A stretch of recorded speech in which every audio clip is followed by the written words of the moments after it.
To add an image in a Canva template, I'm going to quickly go to Explore Template and I will scroll down to find a template I want to use.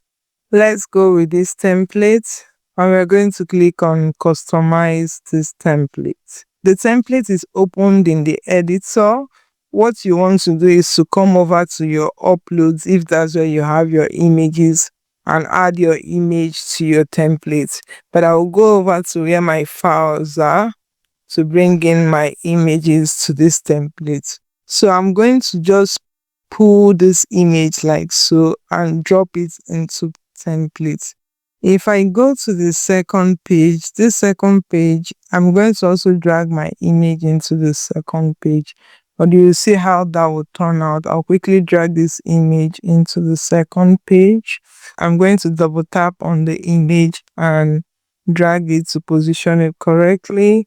Let me click on done and flip the image inside. I'm going to flip horizontally and double tap again and position the image correctly.